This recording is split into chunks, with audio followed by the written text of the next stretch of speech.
Good afternoon, everyone. Good afternoon, everyone. Let's start with a new topic: evolution of the international economic system from Bretton Woods to WTO. So it was the 1929 Great Depression and World War II that generated the need for a coherent global economic system. And when we compare that time with the earlier time, so from the advent of writing around 3200 BC in Mesopotamia to the Treaty of Westphalia in 1648. The world was in tatters. The global economic system wasn't that coherent, and the world wasn't globalized at all. So there wasn't any need for a system that can generate links between those interconnected systems because the system wasn't interconnected at all. अगर बात करते हैं pre industrialise society की then the people, the man from Europe, he didn't have any clue that there existed some indigenous tribe in Papua New Guinea. And then Australian aborigines, they did not knew about Alaskan Inuits. Then the Siberian people, the people of Russia, they did not have any clue about the people of India. So that was the state of economic globalization at that time. But after industrialization, the world gradually got interconnected. The events, the economic events at one end of the world, they started having ramification and significant consequences throughout the world because the world wasn't connected in a linear way. It connected like a branch of a tree.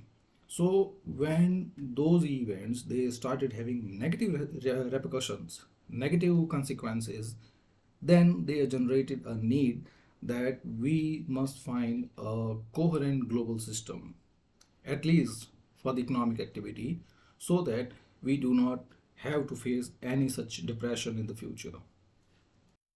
So let's start with the text of the chapter. The modern framework of international economic governments, it emerged from the aftermath of Second World War, leading to creation of Bretton Woods system in 1944. And since then, economic globalization, structural changes, trade and finance, and shift in geopolitical power, all of them, they have shaped institutions like IMF, World Bank, and World Trade Organization. Now, let's have a look at the birth of modern global economic order. So, the world that emerged from the ashes of Second World War, it was a world of devastation, economic turmoil, and desperate hope. And because of the ruins of Second World War and preceding it was the Great Depression of 1929 to 39 that collapsed the economies world over. And many policymakers, many lawmakers, they were haunted by possibility of occurrence of another Great Depression. So, because of all these pressing concerns and because of the need for a coherent global economic system, 44 nations they convened in a small town of Bretton Woods in New Hampshire, the USA, in July 1994, July 1944, to create a new global economic order. So this conference, it was officially called United Nations Monetary and Financial Conference, and it started the new system known as the Bretton Woods system of IMF and World Bank. Now let's have a look at historical context. So the economic failures of 20th century that started with the Great Depression, and Great Depression itself, it started with the industrialization of 16th and 17th century. So because of proliferation of machines and colonialism, imperialism, generation of profits, availability of easy credits, all of them they had created many such bubbles, the economic bubbles that were about to burst. And the Great Depression was that big bubble that could not hold on to itself and burst, causing mass unemployment, economic downturns around the world. And this depression is also attributed to the rise of authoritarian regimes in Germany, Italy, and Japan, especially the fascist regimes. So now let's have a look at what Great Depression of 1929 was. So it started with unchecked speculation, overproduction, and rising income inequality.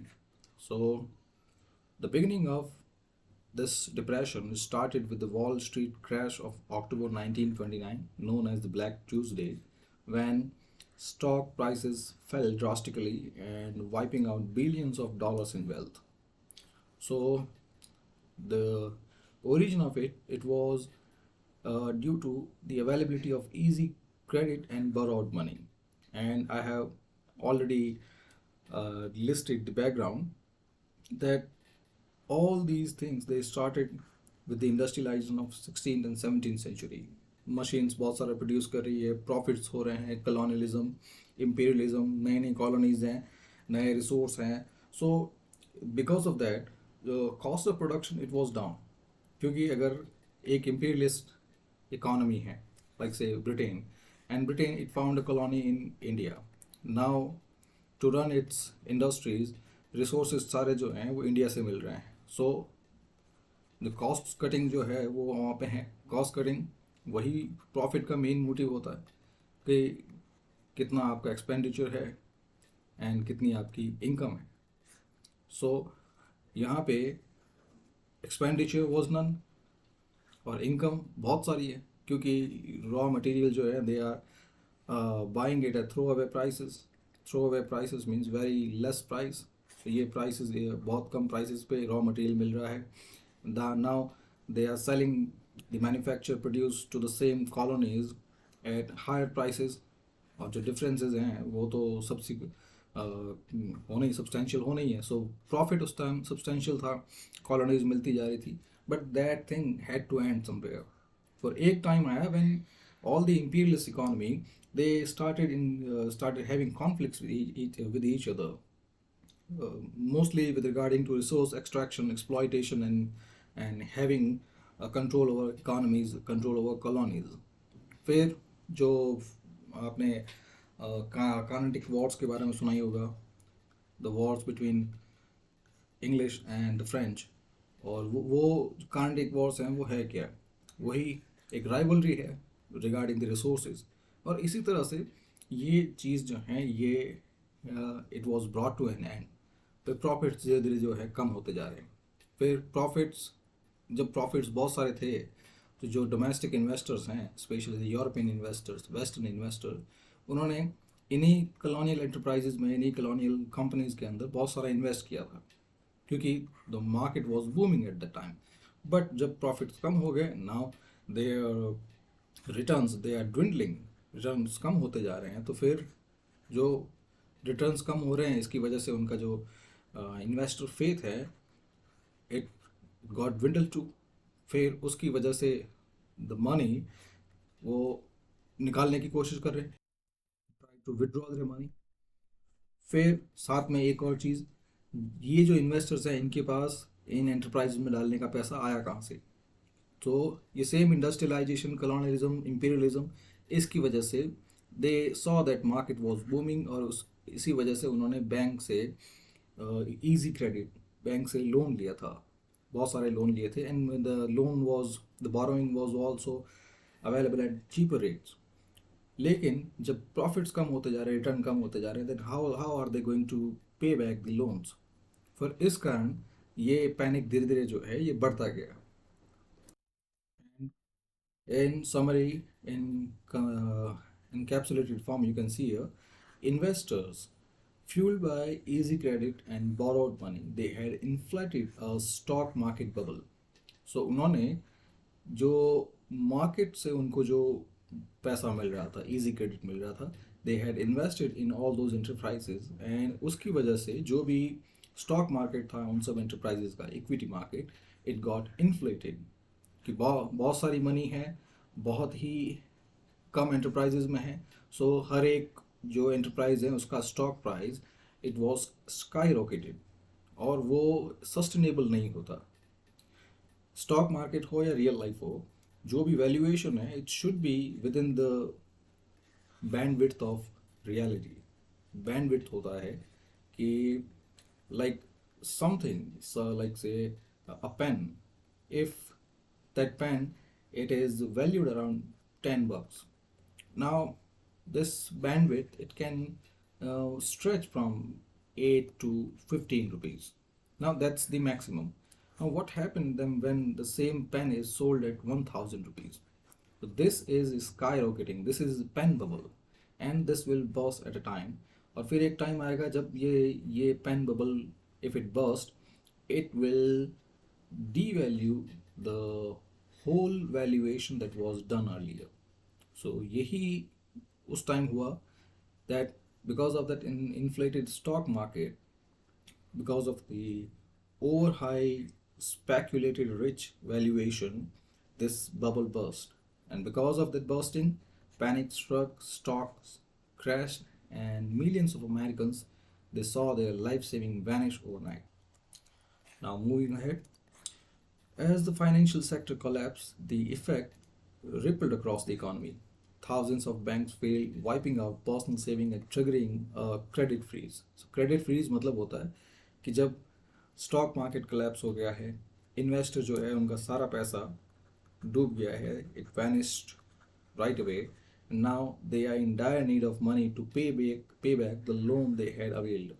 लेकिन bank जो है वो खुद ही fail हो चुके हैं, ना उनके पास पैसा है, so all of their personal savings, it had been wiped out, and they also need further money for two reasons. First, to pay back the loan they had availed, and second, to run the enterprises they were running. But because of failure of banks, there is a credit freeze. जो होता है, bank failure होता है तो जो भी withdrawal हैं, they are frozen, कि आप उस पर्टिकुलर अमाउंट से ज़्यादा आप विड्रॉ नहीं कर सकते. And second, the credit freeze in originality it means कि further loans are not available. So evergreening of loans जो जनरली होता है हर एक बैंक में, it is completely stopped, or further new loans that are not available either. So उसकी वजह से जो businesses हैं, they find it impossible to borrow money and run their enterprises. And फिर उसकी वजह से क्या होता है? Mass layoffs, widespread business closures, and a sharp decline in consumer spending. So you can see the statistic. By 1933, US unemployment, it had soared to 25%, while in some country it exceeded 30%. So if unemployment is 25%, the rate, it means out of 100 people who are in the working age group, means those people who are there to work and who are of certain age and capability. So let's say from 18 to 45 years of age.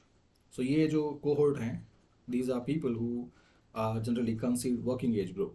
So ये लोग जो हैं, इनमें से 25% they were unemployed, and in countries this section it amounted to 30%. Now what was the response of different governments on the first instance of Great Depression? So many economies, many governments, including the US government, they cut spending instead of increasing it. So यहाँ पे आप देख सकते हैं कि credit freeze हो गया है, बैंक फेलियर हैं, personal savings have been wiped out. So the best way out it is to infuse money so that the greeds of economy, they have something worthwhile to keep moving. So infusion of money was needed, but instead many government, they started cutting on expenditure. So and the background, while they believe that these austerity measures, austerity means to cut expenditure, to cut public expenditure, these measures would restore confidence in the economies. However, these measures only worsen the downturn. वो आप देख सकते हैं कि लोगों को पैसा चाहिए, बट वही आप जो पाइपलाइन है वही आप बंद कर देते हैं, you squeeze it, then the worst is going to happen. Then the famous example of such short-sighted economic nationalism was Smoot-Hawley Tariff Act of 1930. So this act, it was meant to protect American industry by imposing high tariffs on other imports from other countries, so that American industry, they can be protected. But this triggered a global trade war by retaliations, by an act of retaliation जो आप अभी US China के अंदर देख रहे हैं. So this retaliation, this global trade war, it causes international trade to further plummet, further reduce. Then countries that relied on exports, such as Germany and Argentina, they were devastated, leading to political and social turmoil.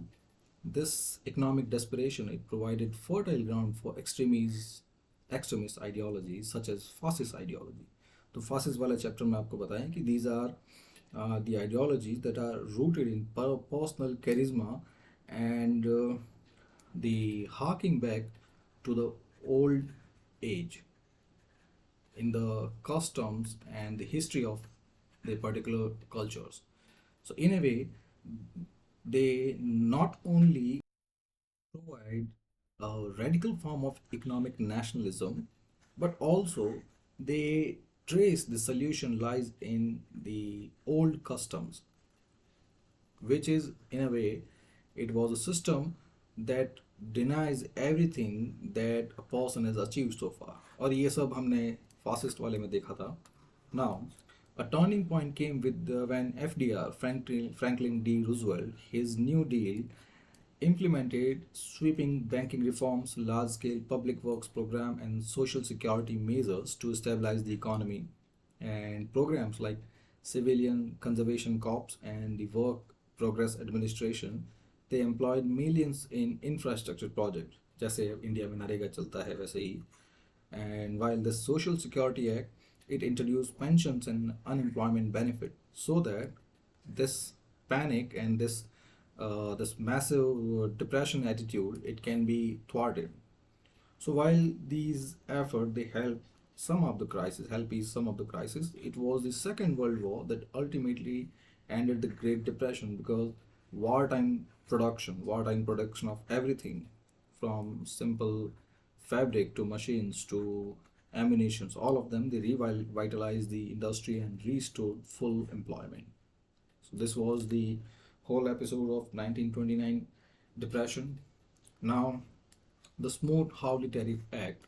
So this act was widely blamed for worsening the Great Depression and triggering a global trade war. So this act, it was sponsored by Senator Reed Smoot and Representative Willis Howley, and this law was aimed to protect American industry and farmer by imposing some of the highest tariff on imported goods. So the logic, it is simple here कि domestic economy है, इसको domestic producers हैं, उनको protect करना है, तो जितना भी इंपोर्ट हो रहा है from other countries it needed to be stop and उसके लिए impose tariffs on them, impose high tariffs on them. उसकी वजह से जो इम्पोर्ट है इट विल बिकम एक्सपेंसिव और फिर जो कंज्यूमर्स हैं they will by the cheaper alternative, which is the domestic one. So this stand as a form of economic nationalism. So at the time when the US economy was already struggling due to 1929 stock market crash and declining consumer demand, lawmakers believed that hiking tariff, it will shield American businesses from foreign competition. So this act increased tariff on over 20,000 imported goods from different countries, with some tariff rates, they are rising nearly to 60%. यानी 100 रुपए की चीज़ जो है 60% tariff के बाद it will be around 160. So for a domestic consumer उसके पास दो alternative हो गए. एक जो चीज़ दूसरी कंट्री से आ रही है, it is worth $160, and the one you can get from domestic producer, it is around 100. So this option is easy, choice is clear.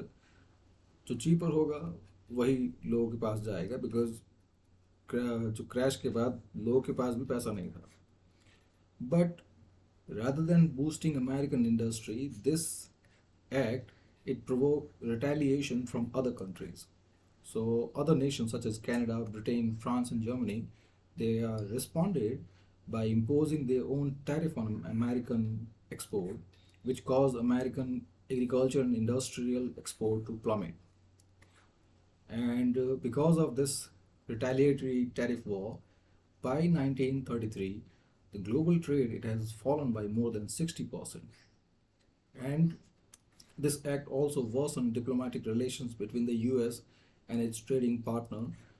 And some believe that this act, along with the Great Depression, they helped fuel nationalist and fascist movement in Europe, particularly in Germany and Italy, where both Hitler and Mussolini rose as dictators. Now, recognizing the failure of smooth Hawley tariff, later US administration they reversed its effect, whereas FDR he responded by enacting Reciprocal Tariff Trade Agreement Act of 1933, which allowed the US to negotiate bilateral trade agreements to lower tariff and revive global commerce. So this act it remains one of the most infamous example of economic policy miscalculation and a historical warning against short-sighted economic nationalism. और वही situation जो है वो हम अभी US China war में हम देख ही रहे हैं, यूएस चाइना ट्रेड वॉर, कि the same episodes are by being rewritten and replayed. Now, the Bretton Woods Conference and the Battle of Ideas. So this conference was dominated by two towering intellectual figures, John Maynard Keynes from UK and Harry Dexter White from the United States. So Keynes, a renowned British economist, he envisioned a global economic order based on international central bank that would issue a new currency, Banco, to settle trade business. So his vision was one of the multilateralism. While on the other hand, Dexter White, representing the US Treasury, he pushed for a system that is centered around the US dollar, and the dollar would also be pegged to gold. Pegged to gold means aligned with the prices of gold. And this will make the dollar world's de facto reserve currency. And the final agreement it was shaped by American interests, and the US it dictated the terms in the new financial order. The dollar was to be primary international currency, and the global financial stability would be managed through two newly created institutions. The first one is IMF, the International Monetary Fund, which was tasked with ensuring exchange rate stability and providing short-term financial assistance to those countries who are facing balance of payment crisis. So this balance of payment is when where your imports are higher than your export, and in that case you are unable to pay for the imports. In that case you are facing a balance of payment crisis. और ये situation आ जाती है, then you would be rescued by International Monetary Fund, who would provide short-term financial assistance with some conditions. And the second institution was the International Bank for Reconstruction and Development, which was later known as the World Bank. It was designed to finance post-war reconstruction and economic development projects the world over. Now, how the Bretton Woods system worked. So this system it was based on a fixed exchange rate mechanism. Fixed exchange rate means that all the country they agree to peg their currencies to the US dollar. Peg means align with, कि उनकी country की जो rate है it will be pegged with, it will be aligned and determined by the US dollar, and US dollar it would stay as a convertible currency, gold at a fixed rate of 35 US dollar per ounce. So this was the whole mechanism. All the other currencies they would align with the US dollar, and US dollar itself would align with a $35 per ounce of gold. So this system, this arrangement was there to ensure monetary stability, and to maintain this stability, countries they had to keep their exchange rates within a narrow band of fluctuation. So यहाँ पे इस line का मतलब है कि जो individual currencies हैं, let's take example of Indian currency. अब नाउ इंडियन करेंसी की वैल्यू है 8. According to the Bretton Wood system, it was determined by the US dollar.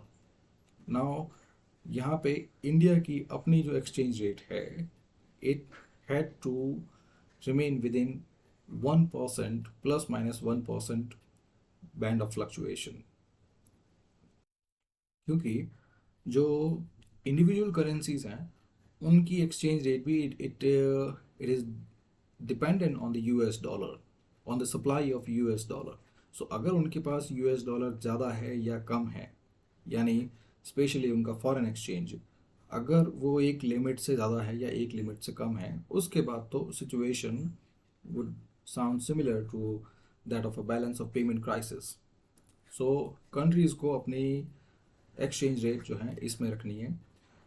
But if nations face persistent economic balances, specially import and export में या balance of payment में, then they could seek assistance from the IMF, the International Monetary Fund, who would provide, which would provide financial support, but in exchange for policy adjustment, and these policy adjustment would later known as the structural adjustment programs.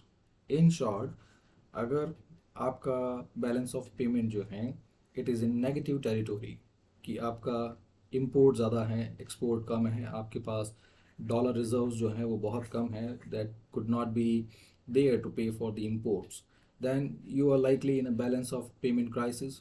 फिर आपको जो fund चाहिए it would be provided by International Monetary Fund. But International Monetary Fund, in lieu of providing such a financial assistance, it would also impose certain conditions, certain policy adjustment in a country's economic policies. और ये situation हमने 1991 में India ने देखी थी, जब we were facing a balance of payment issue, और फिर IMF ने monetary assistance लोन देते हुए it also initiated the LPG reforms, liberalization, privatization and globalization, which are the policy adjustment we are talking about. Now, the golden age of capitalism, the post-war boom from 1945 to 1971. So the decades following the Second World War, they saw unprecedented economic growth, particularly in Western Europe, Japan and the United States. और उन सब के लिए the key player was the Marshall Plan from 1948 to 52, in which the US it pumped $13 billion of that time, which is equated to around $150 in today's $150 billion in today's term. So this massive infusion, it was for rebuilding the war-torn Europe, the war that devastated European economies, and this along with World Bank and the economic assistance provided by IMF, all of them, they restored economic stability in the Western countries. So this period, it was known as the golden age of capitalism. But धीरे धीरे the cracks in the Bretton Woods system, they became visible. So despite its success, this Bretton Woods system was inherently fragile. And by 1960s, it became clear that the US dollar was overburdened. The Vietnam War from 1955 to 1975 and President Johnson's the Great Society program, both of them, they led to US fiscal deficit and inflation to increase. So coupled with it, countries like France under President Charles de Gaulle, they began to demand gold for their dollar reserves. All of these things, they increased pressure on US dollar, and finally in 1971, President Richard Nixon, he suspended dollar's convertibility to gold and effectively ending the Bretton Woods system. And this decision of Richard Nixon, it is known as Nixon Shock. Now let's have a look at how all this happened. So to understand why the Bretton Woods system collapsed, we must examine its underlying contradictions. So, by design of the Bretton Woods system, it required the US to act as a global economic anchor that ensured that dollar remained stable and enough gold reserves were available. Well, I don't find this is very difficult to understand, but तो भी थोड़ा समझा देते हैं. Look, in that system, Bretton Woods system, it required that जो भी पूरे world में अलग अलग सेंटर्स पे whatever kind of economic activities are going, there this trade interlinkages, they were centered around the stability of US dollar, and US dollar will be stable only if it has enough reserve. Enough reserve of what? Enough reserve of gold, because the value of US dollar was also pegged to the gold reserve at $35 an ounce. So यहाँ पे होता क्या है कि हर एक country जो है वो US डॉलर खरीदने के लिए दे park their gold with the US. Ultimately, you can see it as a transaction of gold and US dollar. Gold दो, US डॉलर दो. But वो US डॉलर की स्टेबिलिटी है, it will happen only when the US it does not have any such balance of payment issue, कि उसके भी import and export जो है वो reasonable limits में है. Import and export is nothing but it is income and expenditure in international terms. Now, if the situation is such that your expenditures are great but incomes are not there, फिर उस situation में जो expenditure हैं उनको how will you pay them of. और US के सामने यही सिचुएशन आई कि उसके दो फ्रंट जो हैं they were like guzzling massive amount of US dollar. The first, the Vietnam War, ये वॉर में बहुत सारा US डॉलर लग रहा था, एंड सेकंड जो अफर्मेटिव या जो असिस्टेंट वर्क जो हैं, जो पब्लिक वर्क्स जो हैं, उनमें भी बहुत सारा पैसा जा रहा था. अब इनके अंदर एक्सपेंडिचर बहुत सारा है, इनकम जो है वो जो यूएस जो पर्सनल हैं, यूएस सिटीजन्स हैं, उनकी इनकम है नहीं, क्योंकि उनकी इनकम होगी तभी यूएस डॉलर जनरेट हो पाएगा, है ना. You can not print dollar at your will, क्योंकि अगर ऐसा आप करेंगे तो यहाँ पे डॉलर और गोल्ड के रेफरेंस में मिसमैच हो जाएगा. Let's say you have 100 grams of gold, ठीक है, और 1 ग्राम पे $1 है, देन इसका मतलब है 100 ग्राम्स गोल्ड है तो आपके पास $100 ही हो सकते हैं. But what if you print at your will, और अगर आप 500 कर देंगे, आप $400 एक्स्ट्रा प्रिंट करते हैं, तब ये सिचुएशन मिसमैच वहाँ पे विजिबल हो जाएगा, और उसकी वजह से जो इकोनॉमिक रेमिफिकेशंस हैं they are very serious. Second issue है कि आपके पास ये 100 ग्राम जो है ये बाकी 10 कंट्रीज जा रहा है. हर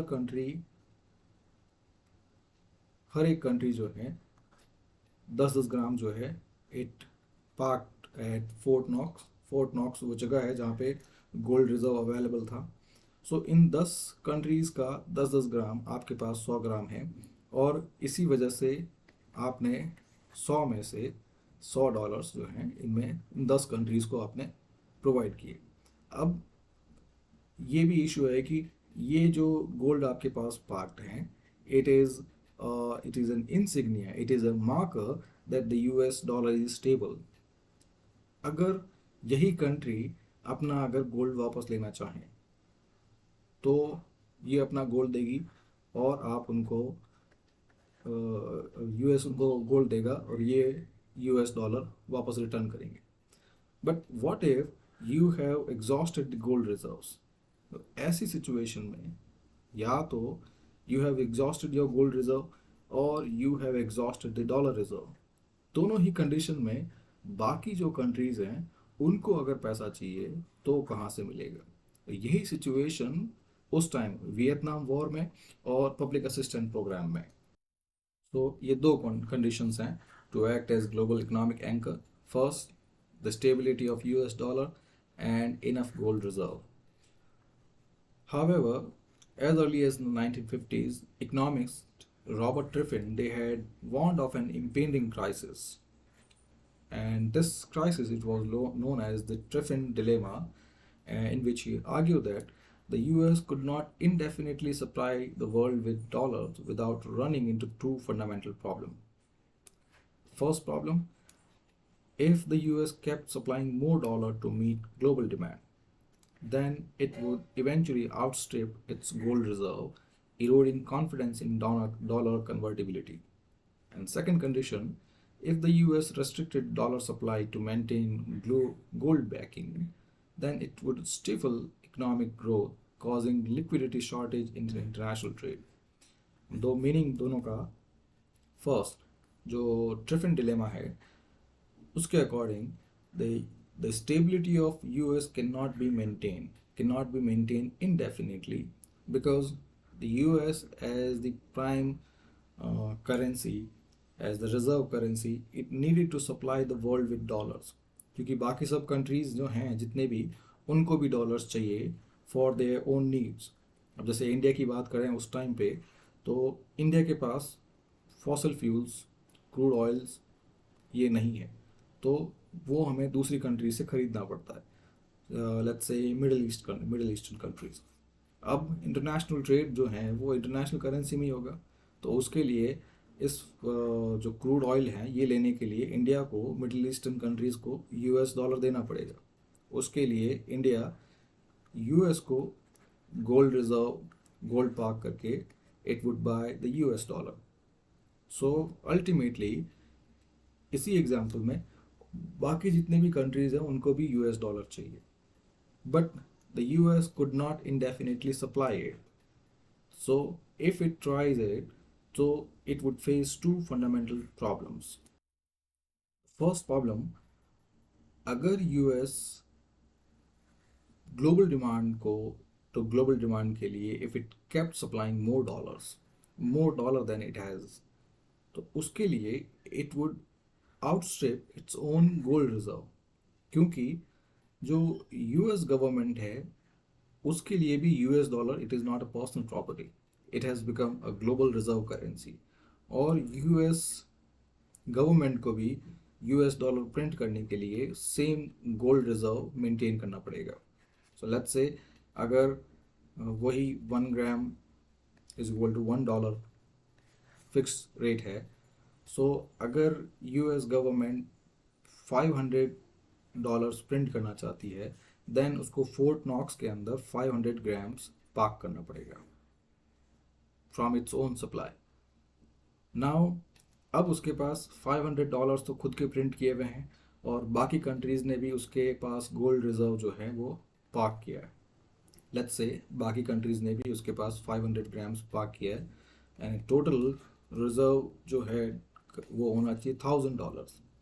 अब अगर US गवर्नमेंट ये $1000 जो हैं या इससे ज़्यादा अगर ग्लोबल सप्लाई, ग्लोबल डिमांड को अगर देना चाहती है, तो फर्स्ट उस खुद वो जो है it would face the shortage of US dollar, and second अगर वो इससे ज़्यादा अगर क्रॉस करती है, इस थ्रेशोल्ड को क्रॉस करती है और US डॉलर प्रिंट करती है, देन उस प्रिंट करने के लिए जो गोल्ड रिजर्व होना चाहिए वो भी उसके पास नहीं है.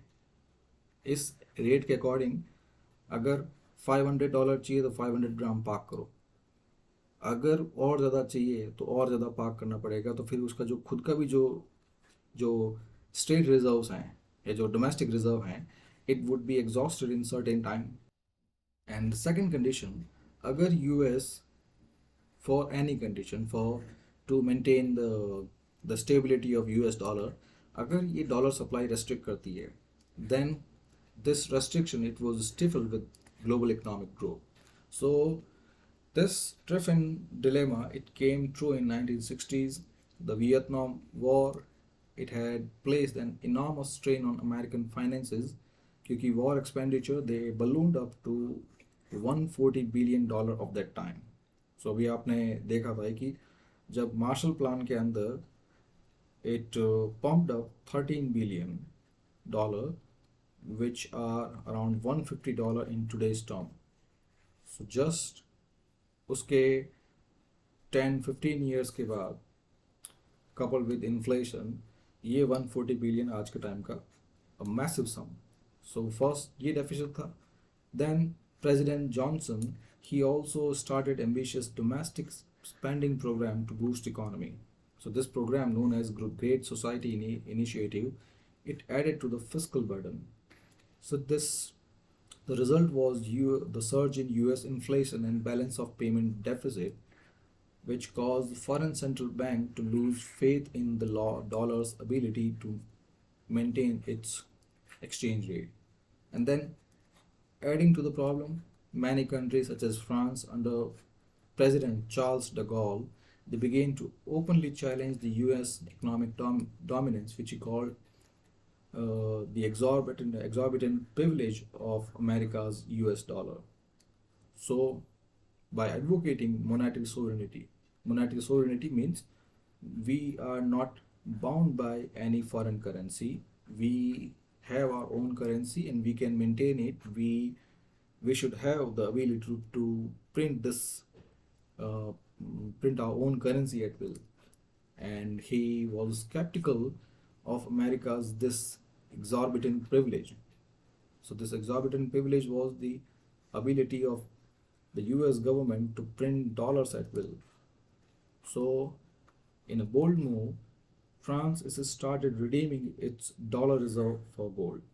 इसका मतलब है कि France it started selling its dollar to get its gold back, and it led to significant outflow from Fort Knox. Fort Knox, as I've said, वो जगह जहाँ पे ये सब गोल्ड पार्क रहता था. So धीरे धीरे बाकी countries जो हैं, they also redeeming their own gold reserve, and by the early 1970s, the US gold reserve they had plummeted from $25 billion to just $10 billion, the loss of $15 billion. And at the same time, the global dollar holding they continue to soar past 50 billion.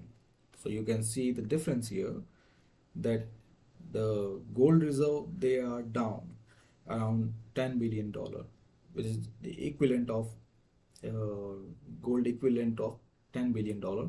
लेकिन दूसरी country के पास जो dollar holding है it was still around 50 billion.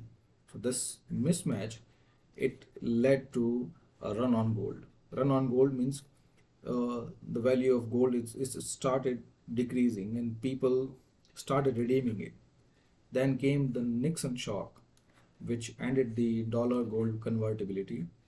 So as the pressure on the dollar reached a breaking point, so US faced a critical choice.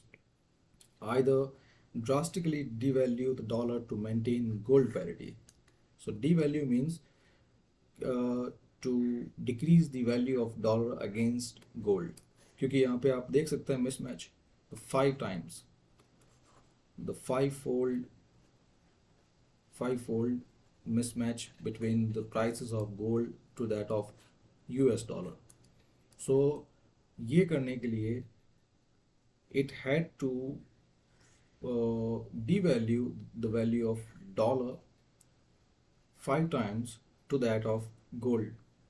So first was the devaluation, and the second step was to abandon the gold standard altogether.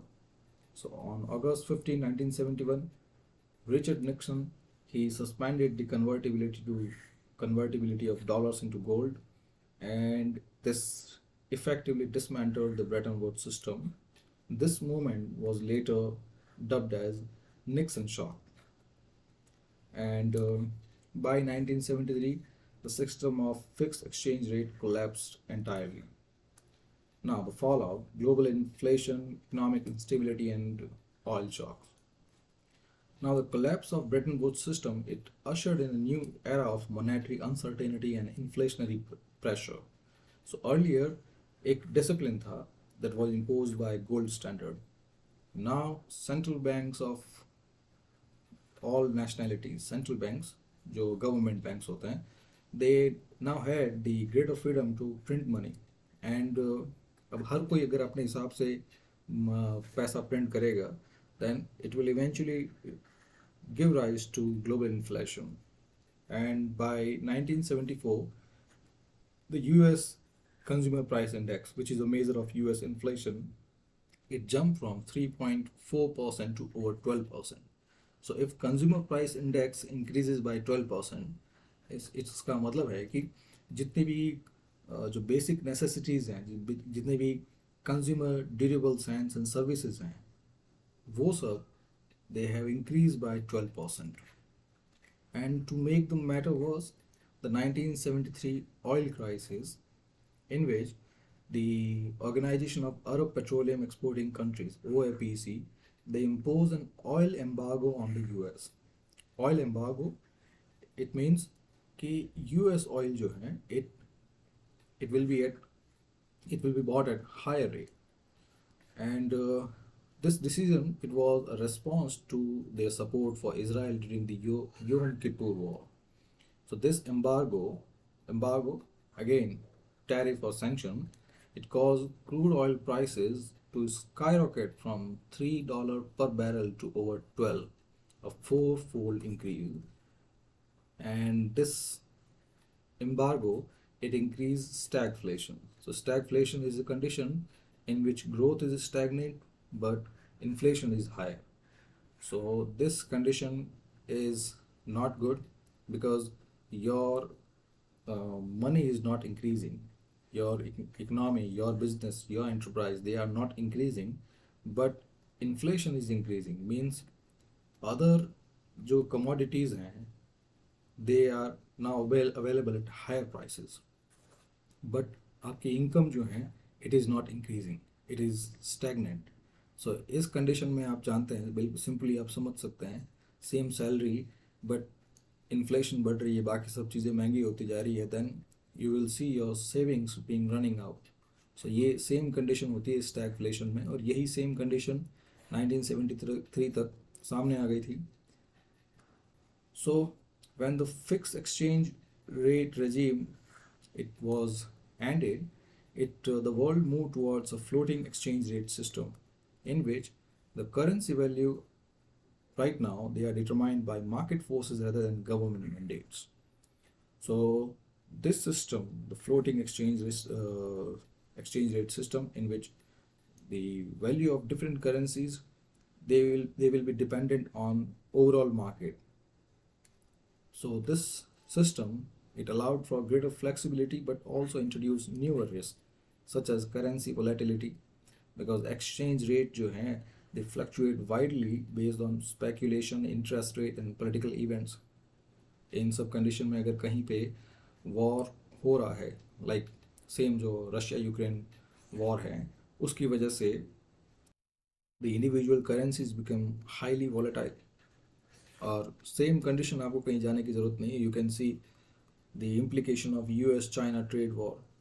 अब थोड़े time पहले US slap massive tariff from China, और फिर China retaliated with another round of tariff.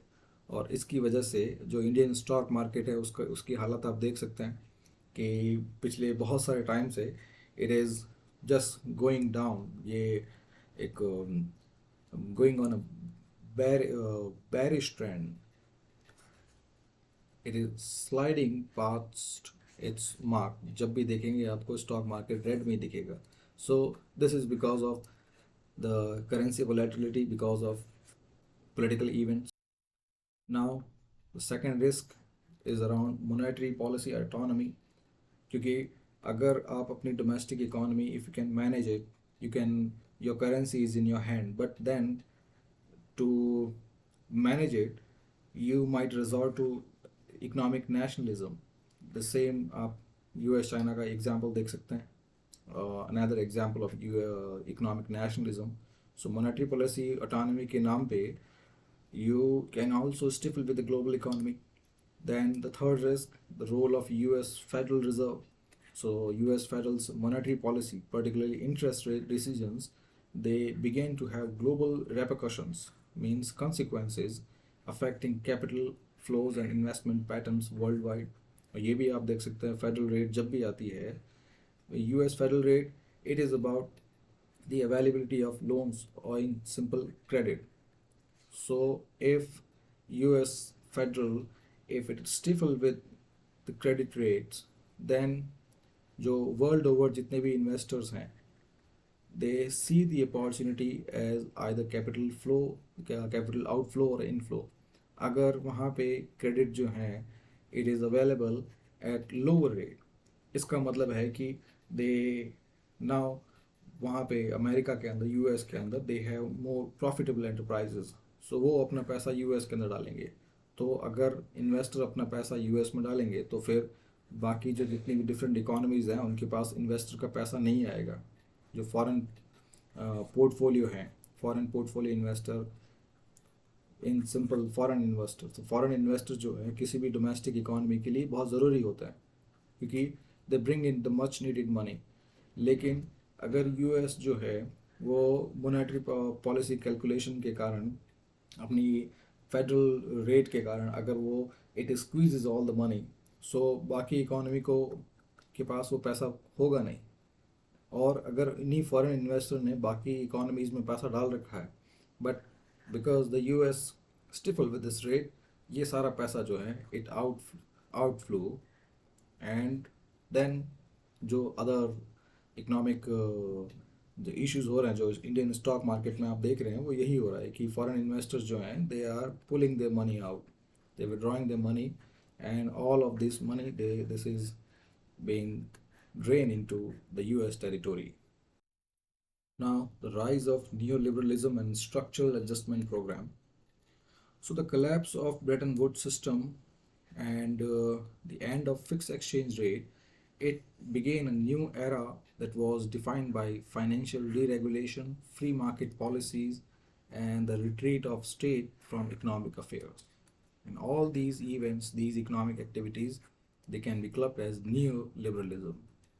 So the intellectual roots of neoliberalism, it can be traced back to the Austrian school of economics, in which thinkers like Friedrich Hayek and Ludwig von Mises, they argued that government intervention in economy, the state intervention in economy, it leads to inefficiency, corruption, and tyranny.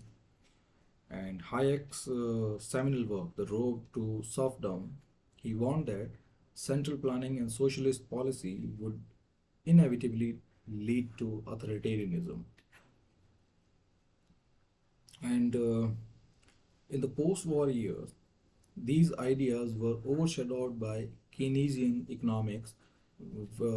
Keynesian economics, जो इससे पहले comparative politics में हमने देखा था, they emphasize state intervention, welfare programs, and economic regulation. So neoliberalism and Keynesian economics, they stand poles apart. They stand contrary to each other. So, however, the 1970 economic crisis, which was characterized by stagflation, high government deficit, and oil price shock, they provided the opportunity for neoliberal economists to challenge Keynesian dominance. And further, Milton Friedman, he also argued that inflation was always a monetary phenomena, which means कि inflation जो है ये it is related to how money is making now in terms of supply and demand. And he also argued that these instances of inflation, they are caused by excessive government spending and central bank mismanagement. So again, when he says monetary phenomena, it means inflation is about the supply and demand of money, and if government is misusing this money in terms of excessive spending and mismanagement, so there will be less supply and more demand, which will cause inflation. And in his book Capitalism and Freedom, he made a compelling case for privatization, deregulation, and reducing the role of state. So neoliberalism, it is about reduced role of state, privatization, and deregulation. And these ideas, they were adopted by Margaret Thatcher in the United Kingdom and Ronald Reagan in the United States. So when Margaret Thatcher became British Prime Minister, and Ronald Reagan assumed the US presidency in 1991. These neoliberal policies they moved from academic debates into actual governance. So in the United States, Reagan pursued Reaganomics, which focused on tax cut for wealthy, reduced government spending, and deregulating industries. Whereas Margaret Thatcher in United Kingdom, she privatized state-owned enterprises, including the British Airways, British Telecom, and the gas and water utilities. And because of this, the financial sector was particularly affected. In 1986, the Big Bang deregulation of London's financial markets, they removed restriction on banks and foreign investment. And on the other hand, in the US, the deregulation of saving and loans institution, it led to reckless lending practices, culminated in the saving and loan crisis of the late 80s, which cost American taxpayer over 150 billion. So यहाँ पे आपके काम का इतना ही है कि new policies जो हैं वो क्या हैं and who employed them and उनका क्या रिजल्ट रहा. So these policies they fueled economic growth, increased investment, and expanded consumer choice, but they also widened income inequality, weakened worker protection, and transfer wealth from public to the private sector, corporatism. Now let's have a look at structural adjustment program. So while neoliberalism it restructured economies in the global north, the impacts were felt in the developing country of the global south. And here, the economic assistance were provided by the IMF and World Bank in the form of structural adjustment program. So let's have a look at how SAP work. So many developing countries they face severe debt crisis due to combination of rising interest rate, declining commodity prices, and borrowing, reckless borrowing. So the Latin American debt crisis of 1980s, in which countries such as Mexico, Brazil, Argentina, they struggled to pay off their massive debts. And in the response, IMF and World Bank they stepped in to provide the financial assistance, but also came in with strict conditions. So these strict conditions, these SAPs, they required countries to reduce government spending, especially spending on the public expenditure on health and education. Then they needed countries to liberalize trade and investment, privatize their state-owned enterprises, and deregulate the financial sector. So these are the conditions in the form of structural adjustment program. So the impact was profound.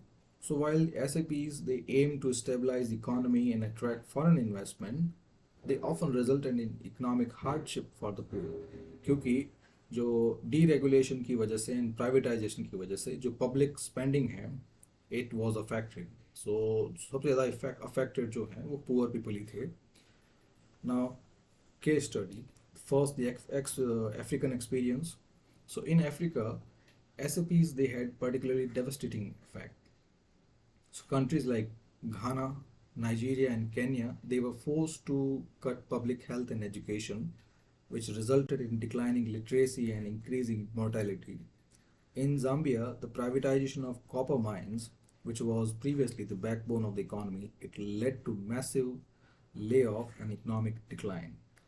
And the same thing happened in the Latin American debt crisis. So it led in Argentina, it led to mass unemployment and public unrest, which further culminated in 1999 to 2002 economic collapse.